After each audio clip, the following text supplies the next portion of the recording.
If you have around $10,000 sitting in a savings account, you probably believe you're doing the responsible thing. You have an emergency fund, you're not living paycheck to paycheck, and you feel financially cautious. From the outside, this looks like good money management.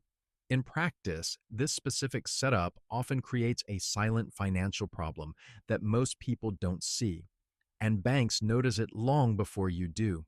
The issue is not the number itself. Saving $10,000 is not a mistake in isolation. The problem is how that money is usually held, why it stays there for years, and what it signals inside the banking system. Many people assume that banks reward savers.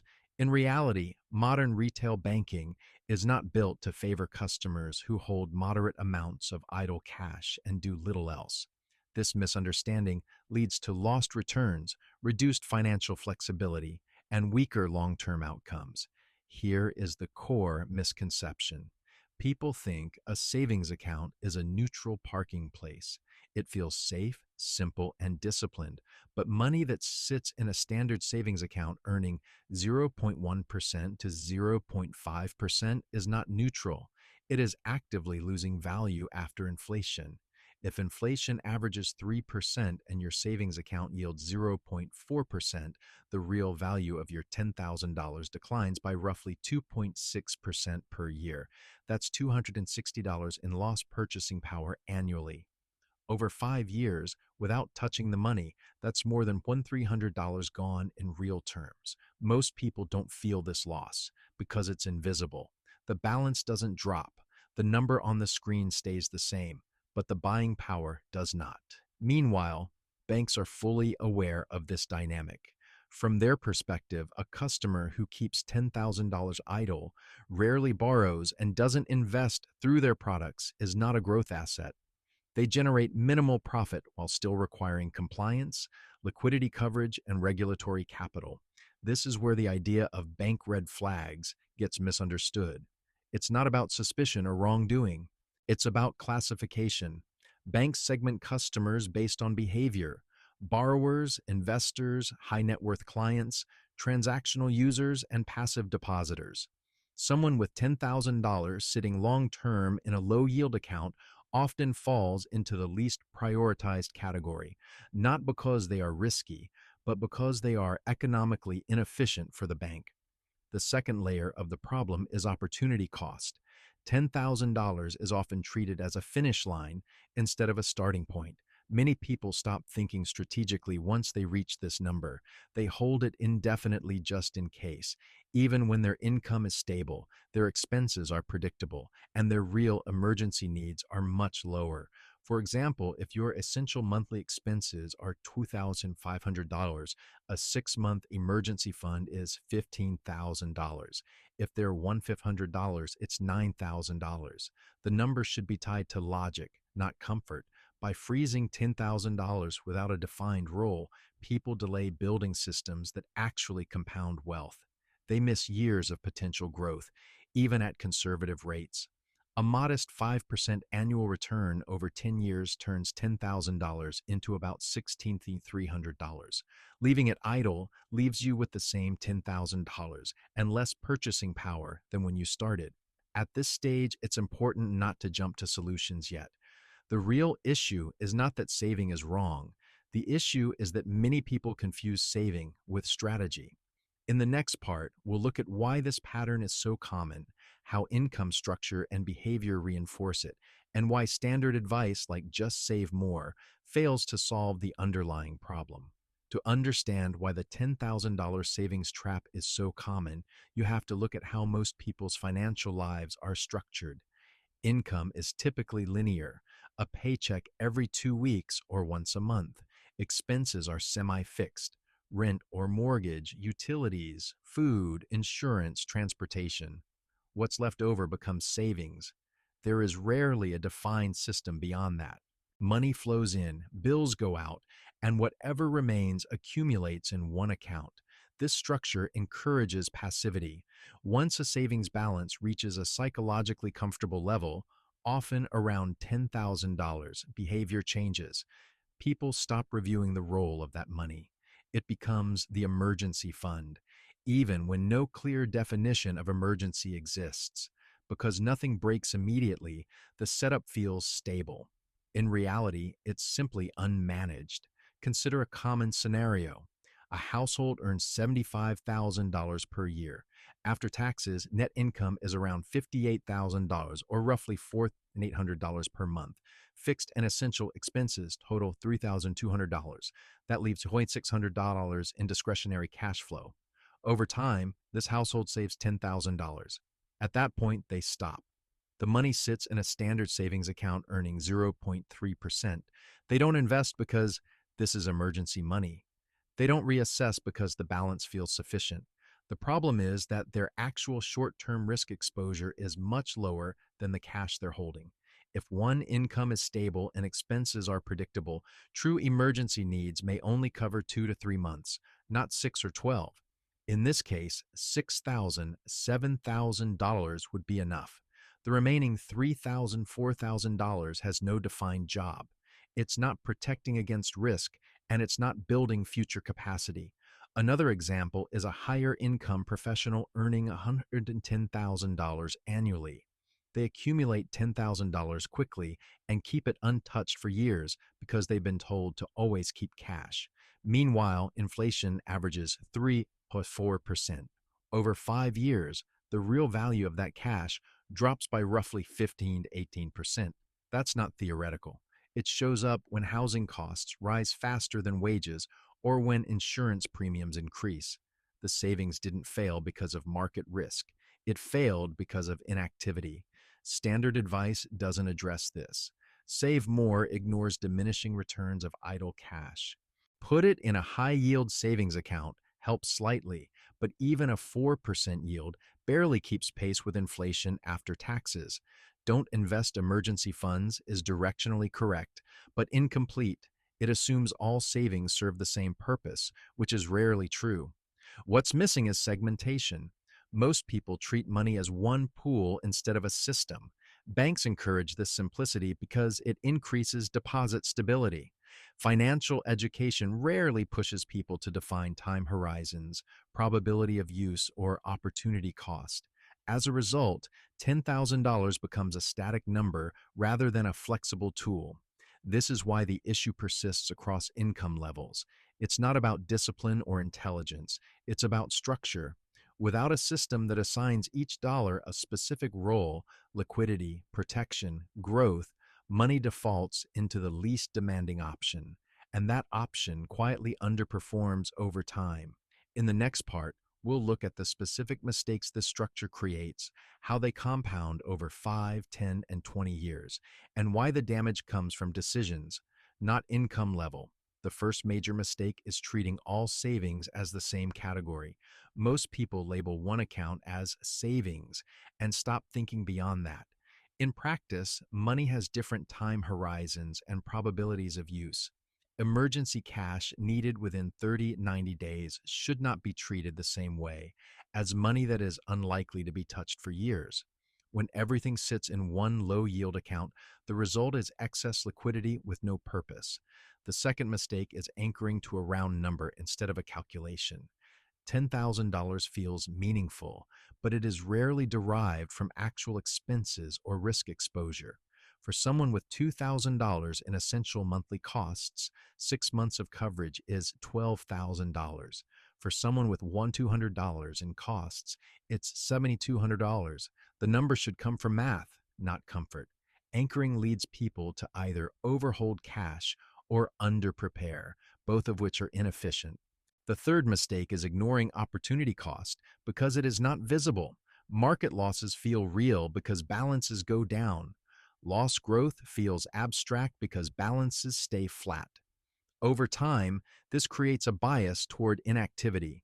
If $4,000 of your $10,000 is never realistically needed for emergencies, leaving it idle has a measurable cost.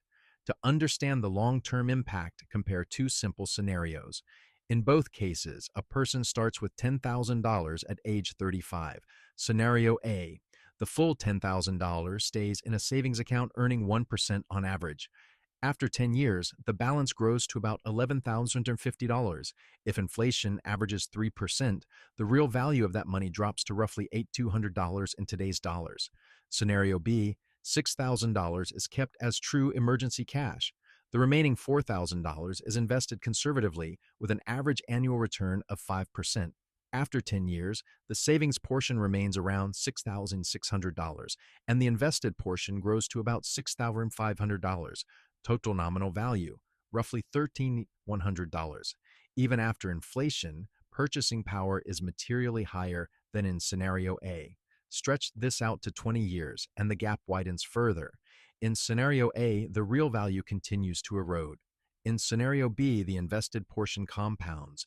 At 5%, $4,000 becomes about $10,600 over 20 years. The difference is not extreme risk taking, it's simply assigning money to different roles. Another mistake is assuming that higher income automatically fixes this problem. It doesn't. A person earning $50,000 who segments their savings will often outperform a person earning $120,000 who keeps excess cash idle. Income affects speed, not direction. Decisions determine outcomes. Finally, many people believe that staying liquid keeps them flexible. In reality, excess cash often reduces flexibility. It delays learning how to invest, how to tolerate normal volatility, and how to build systems that function without constant attention. 10 years later, the person with higher income but no system is often in the same position, just with a larger, slowly eroding cash balance. The core issue is not how much you earn, it's how intentionally each dollar is assigned.